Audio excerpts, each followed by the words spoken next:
I want you to picture the most boring possible version of your life. Not bad, not tragic, just beige. Same job, same route to work, same lunch order, same shows, same Saturday. Safe, consistent, no surprises, everything in its place. And I want to be really clear that I'm not describing that life as a failure. I'm not here to make anyone feel bad for preferring cozy. Cozy is valid. Cozy is delightful. Some of my most beloved people are deeply, committedly cozy. But here's the thing.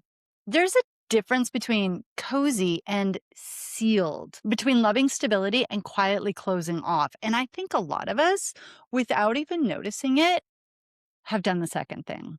We stopped saying yes to things that didn't fit neatly into our already drawn out map of our lives. We stopped trying things we might be bad at.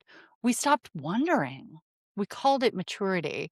We called it knowing ourselves. We called it, I'm just not that kind of person. And I want to talk to you about today is the spiritual cost of that. Because I don't think it's neutral, y'all. I think every time we say no to curiosity, something in us gets a little smaller. And I think every time we say yes to a random, inconvenient, makes no logical sense right now side quest, we crack a window open that God has been standing outside of for an embarrassingly long time. Finally, hi, I've been out here. If you're here, you are meant to be here. This is Staying Aligned. I'm Jamie Roddy, your cohort through chaos of life. Here, we know that all success, joy, love, and health comes from aligning with universal love, God, source energy, infinite potential, whatever you want to call it. We pull wisdom from every tradition and leave the patriarchy and the homophobia at the door. Today, we're talking about side quests. Not the dramatic quit your job, move to Bali kind, though no judgment, that's a hell of a side quest. I mean the small yeses. The random Tuesday decision that might or might not change everything. The thing that had no business being the thing. And don't worry, I'm not about to tell you that the solution involves a plane ticket. So stay with me. Okay, so a long time ago, in a galaxy not that far away, I was a cultural anthropology grad student who had decided firmly, intellectually, and with great confidence that grad school was not for me. Fine, chapter closed. But I had already taken out $5,000 in student loans, and I had earmarked that money for massage school because that felt like the right pivot. Except massage school was $10,000, which was $5,000 more than I had. So obviously, in the way that completely sane and grounded adults handle financial planning, I went to Thailand for a month instead. And I fully realize that went to Thailand instead is not a universally available financial decision. We're going to get to the smaller version of this, I promise, because that's the whole point. But bear with me because story time. I'm sitting in Chiang Mai in front of this enormous golden Buddha. And if you've never sat in front of a giant golden Buddha in northern Thailand, I highly recommend it. If anything for your nervous system, it's basically nature's Xanax. I'm sitting there. I am more relaxed than I have been maybe in my entire life. Zero thoughts, zero plans, zero agenda, just me and this serene 1,000-year-old face that is clearly never once worried about its student loan situation. And out of my mouth, completely unprompted, zero preamble, no context whatsoever, comes this sentence. When I get back to the States, I think I'm going to sell furniture.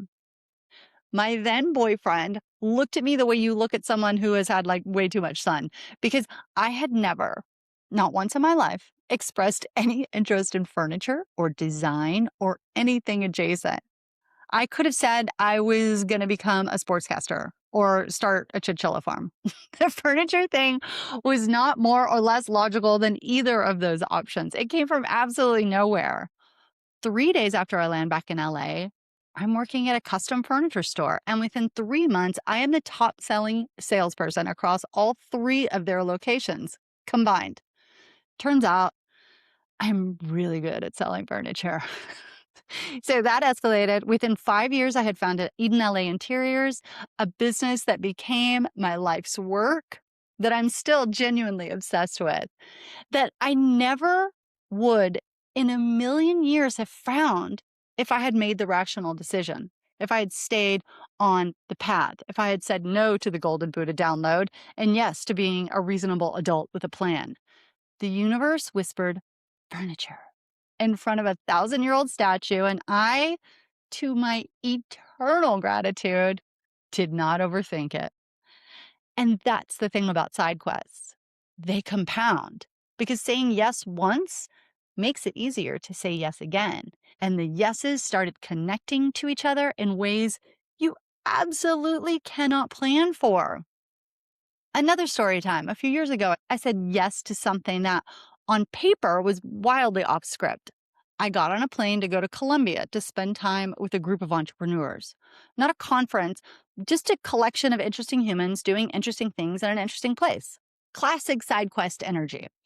And on that flight, that long, nothing happening, just a plain flight, I ended up in a conversation with the person sitting next to me, who turned out to be on the board of an organization called Mercy Beyond Borders, an NGO doing extraordinary work in southern Sudan and Uganda, Haiti, Kenya, and Mali, working specifically with girls who have been displaced by conflict, who are suffering extreme poverty with no possibility of education without our help, girls who are in very real danger of otherwise being sold into underage marriages. I was not looking for a cause. I was not in a place in my life where I was thinking about expanding my philanthropic footprint. I was just on a plane talking to a stranger the way that humans used to do before we all got so deeply committed to our headphones. That conversation changed my life. I am now an active donor and fundraiser for Mercy Beyond Borders. I have hosted events and parties to raise money and awareness. My design firm gives 10% of its proceeds to their work. And I have traveled to Uganda to see in real life what that work actually looks like on the ground, to look into the eyes of those girls whose futures are genuinely different because of what that organization does. None of that happens. None of it. If I don't say yes to a loosely defined side quest and talk to a stranger on a plane. The Thailand Buddha and the Colombian flight are the same story. Universe puts something in your path. You show up, you stay open, and everything changes. Okay, so here's where we get spiritual about it, because this isn't just a nice lifestyle philosophy. I think this is actually a core mechanism of how alignment works. There's this idea across basically every wisdom tradition that you cannot receive what you don't have the capacity for. The vessel has to be big enough to hold what's coming. And I genuinely believe that side quests are one of the primary ways God expands the vessel. When you try something new, you are not just learning a skill. You are meeting a new version of yourself. You are discovering that you are more than the story you've been telling about who you are. You are literally expanding. And a bigger you can hold bigger things. More love, more joy, more purpose, more capacity to give, more openness to receive. Okay, the Sufis, and I'm obsessed with the Sufis. If you've been around here for a while, you know this. They have this concept of the heart as a mirror. The idea is that the more you polish it, the more clearly it can reflect the divine. Experiences polish the mirror, even the uncomfortable ones, especially the uncomfortable ones. A mirror that's never been used is still dirty, right? And then our homie Confucius said, this is so perfect. The man who asks a question is a fool for a minute. The man who does not ask is a fool for life. And I want to extend that. The person who tries the thing and looks silly for a minute is free for a lifetime. The person who never tries anything uncomfortable because they've already decided who they are is frozen. Comfortable maybe, but frozen. And the Bhagavad Gita keeps coming back to this idea of acting without attachment to the outcome. Karma yoga. Do the thing, release the result. And I think this is exactly the posture a side quest requires. You don't take a ceramics class because you've mapped out exactly how pottery leads to the 5-year plan. You take it because something in you said yes, and you trusted that.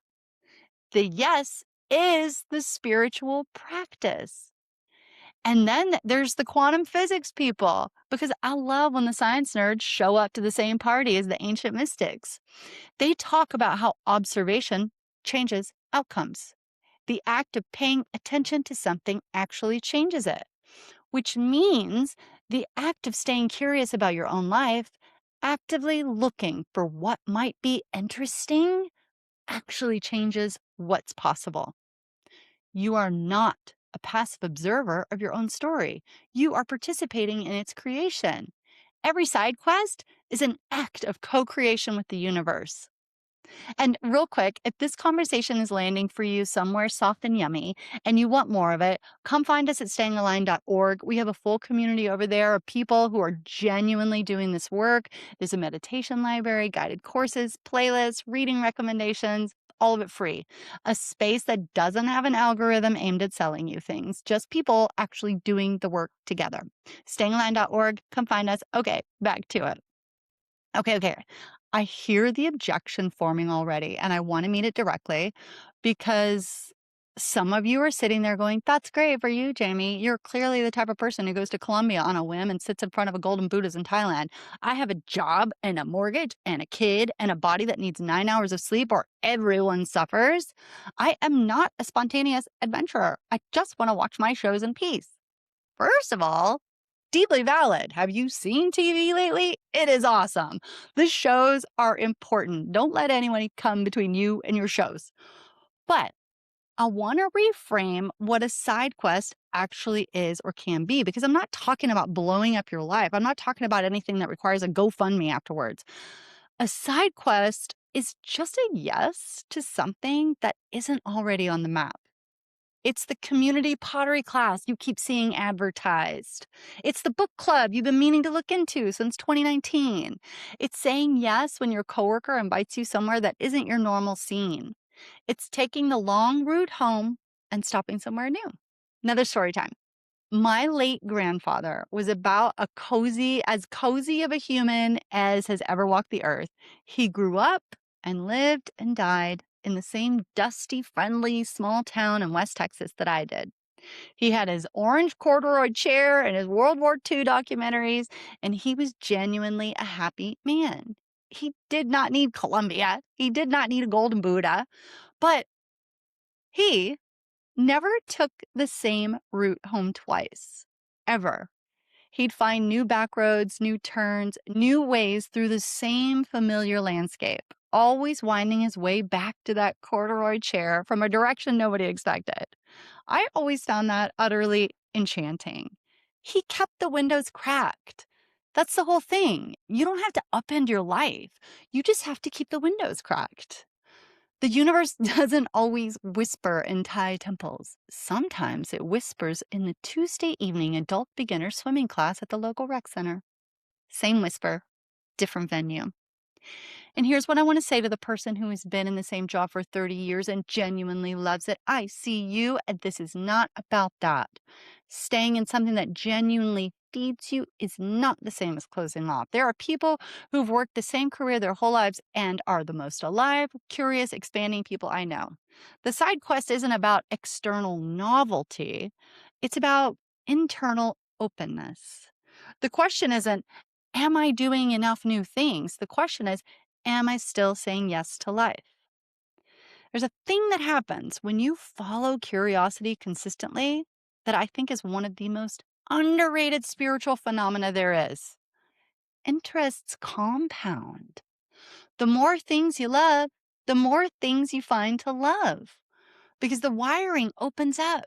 Curiosity is like a muscle, not in like a boring motivational poster sense, but in the sense that it literally changes how it functions. The more you exercise it, the more sensitive it gets, the more you notice, the more you feel pulled toward things, the more alive you feel.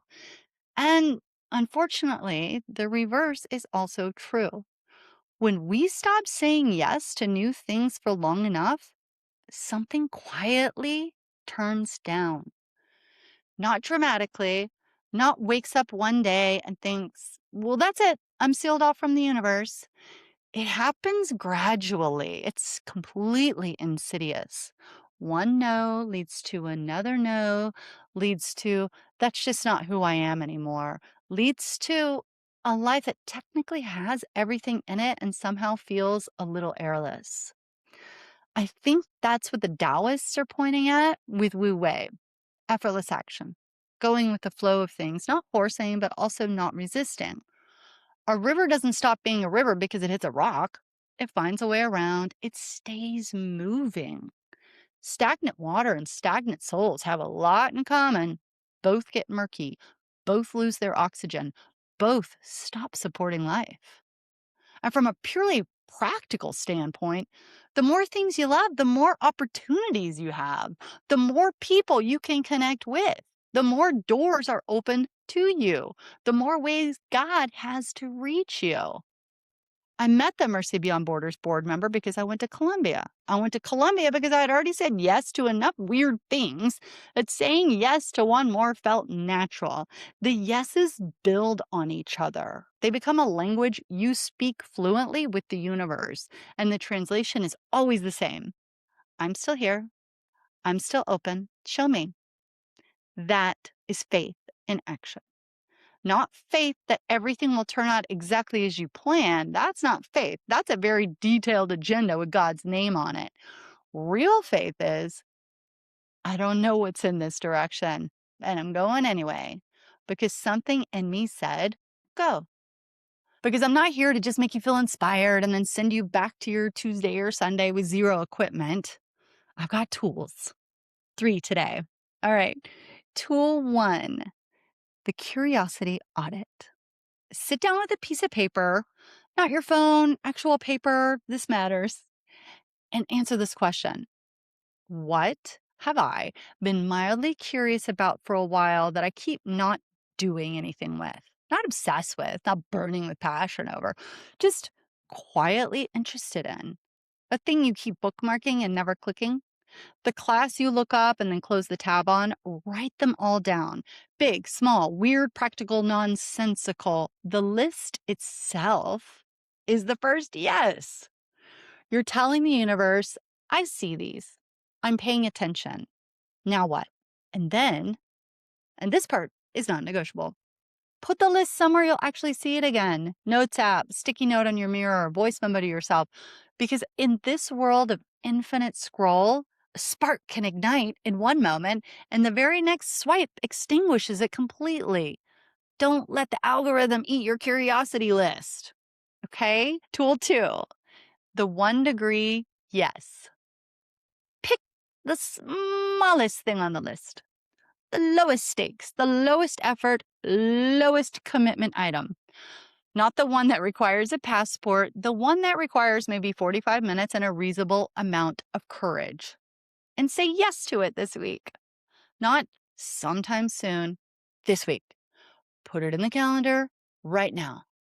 I have a floral arrangement class in Santa Monica I signed up for and then tucked myself out of it because it was cold and the drive just felt like a lot that particular day.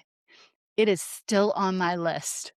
That class is my current 1 degree yes. What's yours?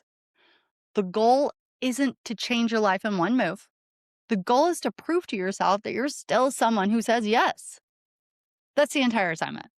All right, tool 3, the stranger rule. This is the one that has personally changed my life so many times. In the best way, repeatedly. Make a quiet commitment to actually talk to the next person next to you sometimes. On a plane, in a waiting room, at a class. Not every time. I'm not asking you to become aggressively extroverted. This isn't a punishment. But sometimes, when something in you is nudged in their direction, now I always at least start a little chat on planes now, just to feel the waters. A lot of times I regret it immediately. Or sometimes it's tepid and the other person very clearly wants zero interaction. Sometimes it's friendly but forgettable. But I never leave with the regret of not having tested the human waters at all. Because occasionally, the person sitting next to you is on the board of an organization that will take you to Uganda, or they become someone meaningful in your life in a way you never saw coming. You cannot know which conversation is which until you start it. My entire interior design career started with me looking at a Buddha. The Uganda story started with me talking to a stranger on a plane. Your next door opening moment might be sitting one seat over right now, waiting for you to take out one earbud. Okay, before we close and have a meditation, one more thing. If you think this will help anyone in the world ever, like and subscribe so the algorithm can push it out to people that you have never even met. It's good karma, it's free, it's easy, it looks good on you. But here is one I want to leave you with before we go inward. You were not designed to be a finished product. That's not a thing. There is no version of you that has arrived, completed the download, fully loaded. The expansion is the point. The curiosity is the point. The yes is the point. God did not make an infinite creative, perpetually generating universe and then put a creature in it that was supposed to stop wondering about things at some point, just manage the calendar.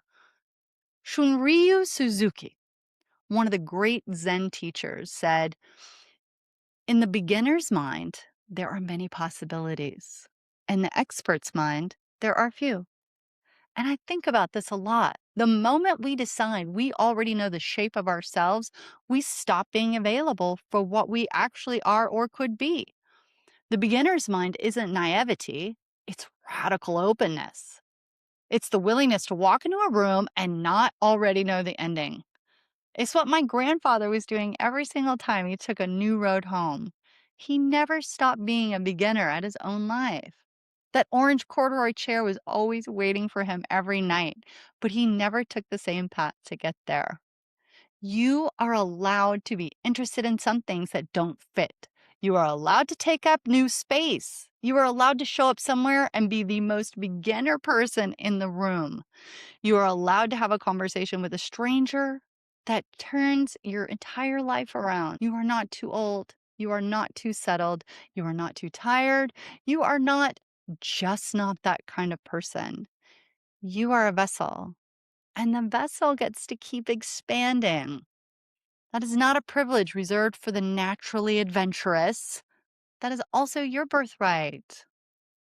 Now, let's ground this in our bodies in a meditation. Get comfortable. If you're not driving, let your eyes close. If you are driving, eyes open. I am not responsible for what happens. You know the deal by now.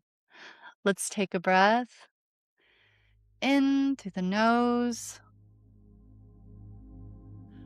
Hold it at the top and then exhale through the mouth. Take another deep breath in and let your shoulders drop with the exhale. Let your jaw unclench. You don't have to be anywhere else right now. I want you to think about, while you continue to breathe, I want you to think about where you were and who you were 10 years ago. The version of you before some of the things that changed you. Breathe. And I want you to think about what actually changed you. I'd be willing to bet that at least one of the biggest shifts came from something you did not plan.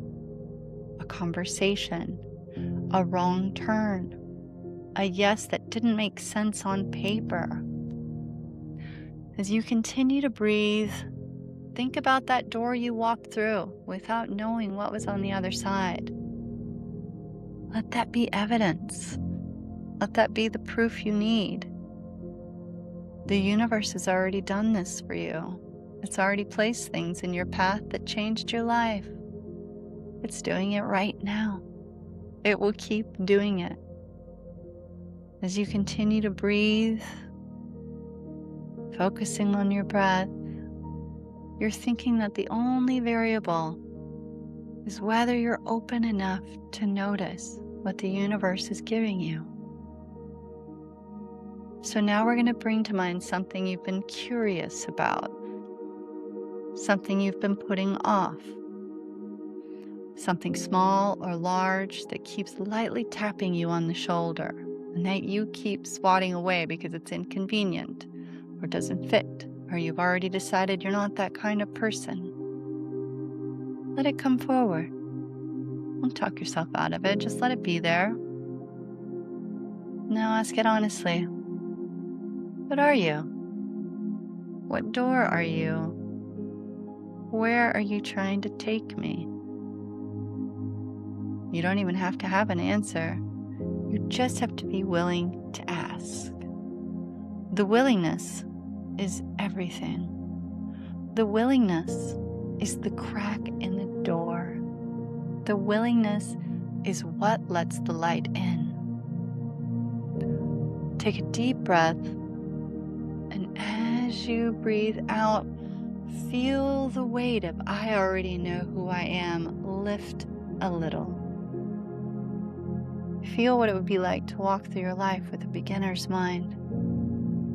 Not despite your age or your roots or your beautiful, stable life. Inside of it, though.